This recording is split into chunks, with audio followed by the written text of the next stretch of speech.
And then the final thing that's important for you to actually look at and respond on is your bounce rate. Once again, bounce rate is when people actually arrive at your website and then straight away leave the website. They don't look at any other pages, they don't click on anything else, they leave the website straight away. That's the bounce rate. And you want to try to look at your bounce rate and identify why your bounce rate is what it is. Now, the famous question that Jonathan always asks whenever we do Google Analytics events is 25% bounce rate, good or bad? Okay. In Jonathan's voice, good or bad, 25% bounce rate. And my answer is? It depends. It depends. My answer is always it depends. It depends on what the 25% is. Because quite often you might have a very, very localized product.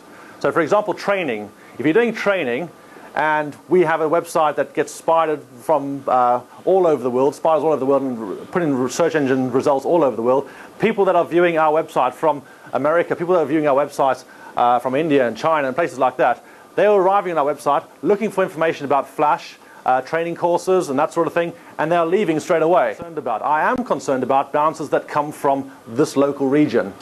And I can find that out. I can actually look at my stats and I can say, well, how many of the bounces that we are getting, what percentage of bounces are actually from the East Midlands or the West Midlands or the Midlands in general? And I can find that information out. Because if we've got high bounce rate from the Midlands, that's a problem. If you've got a high bounce rate from outside of the UK, that's not so much of a problem. Yeah, I'd quite argue that 50% is okay. I'd argue 80% is okay. Depends on where all the traffic is coming from and what kind of product you're selling. If you're selling internationally and you know that a lot of the people that are looking at the website should be wanting your product, you can tell that from different types of stats, should be wanting your product, and you've got an 80% bounce rate, there's a problem. But it depends. You need to look at the stats. And also, like you say, it could be a product that's widely available. So, happy? Okay. Obviously, it's about more than just the homepage. It's always about more than just the homepage, because if you've had the pleasure of actually attending Daughter's web improvements seminar or the eChampions event that she did, she talked about it being much more than just the homepage, because a lot of people tend to arrive on other pages of the website other than the homepage, especially sites that have good content on them that have been indexed by Google.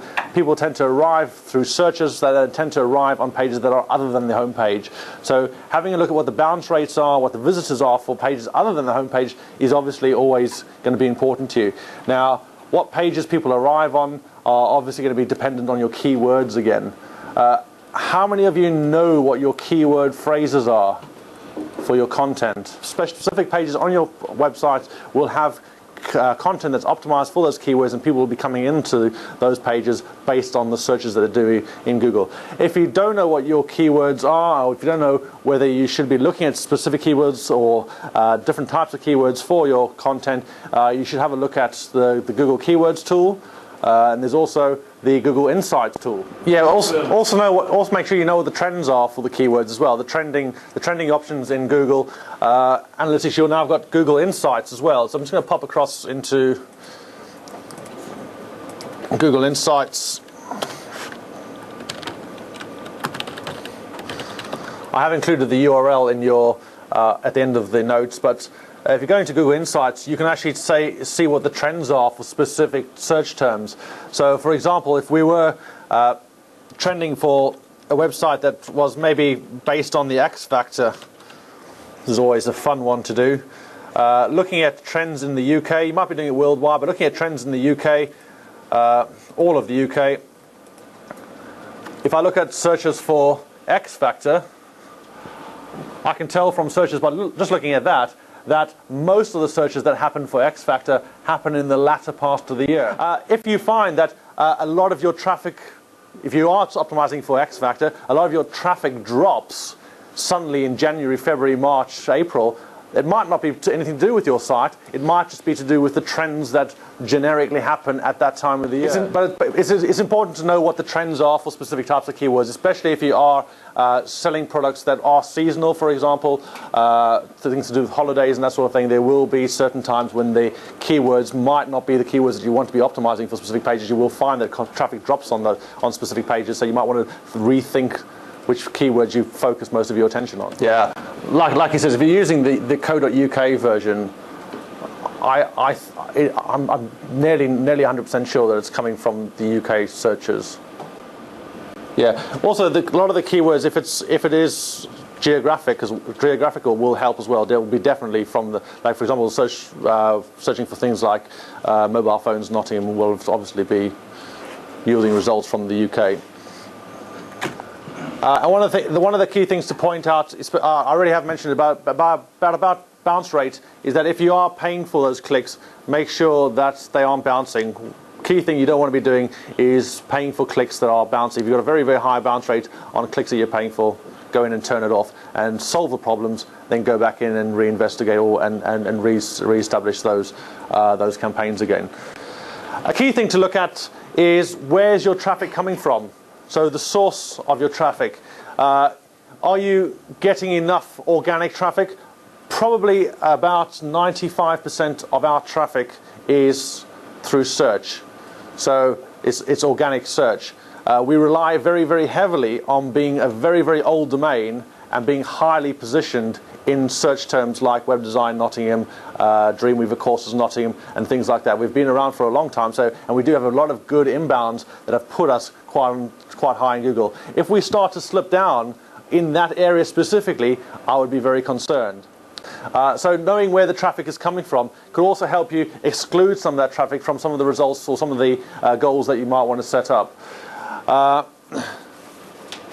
It'll also allow you to, by identifying the sources, sometimes identify new markets that you might not have thought about already. So both geographically and product-wise, you might find that people are arriving at your website doing searches on things that you might not necessarily be optimizing for, or from areas that you might not have really thought that you're getting traffic from. So Paul is getting a lot of traffic from the US, not only from California, but from other places as well. So why is that? Do you know? A lot of our US traffic comes from people typing in UCPD, which is a certain police department in America. Yeah, so UCPD, which is the University Certificate of Professional Development, which is what we have with our courses, is also an acronym for one of the police departments in America. So a lot of people that arrive on our website, Dreamweaver courses from the police department, are one. Okay, one of the things that you can actually do, and Google have recently built into Google Analytics, is actually the intelligence section to the sidebar that you have on the left-hand side. There's something called intelligence beta, and intelligence is something that Google have put in to automatically notify you or allow you to set up custom notifications when something specific happens on your website. So if you are interested, say for example Denise is interested in knowing when 5 people have contacted your customer in an hour or in a day, what you might want to do is set up an alert to do that, to notify you via email, or just to put a marker into your analytics to say that this alert was actually met. Now, you can set up your own custom alerts, but what's quite useful is that Google automatically have alerts set up. If you go into your Google Analytics, one of the things that you'll see here on the left-hand side is intelligence. A couple of months old now. And what intelligence will do for you is actually allow you to create these custom alerts, which we don't actually have any of them set up at the moment, but there are some automatic alerts that are switched on that are created automatically by Google. What these automatic alerts do for you is alert you to things, stat changes that are perhaps something that you might want to take note of, stat changes that were unpredicted in your Google Analytics. So if I have a look at our last month, there were 2 alerts on one of the days, and there was an alert sometime this week as well. We've actually had our goal conversion rate went up to 8%. We converted 8% of visits on that day, which is up 438%. It only expected a 1 to 2% goal conversion, but we actually had an 8% goal conversion. So it will list all of the events that occur. So if I pop and make the time that we're looking at analytics a little bit longer, we might be able to see a couple more. Here, you can see over a couple of months that there have been a number of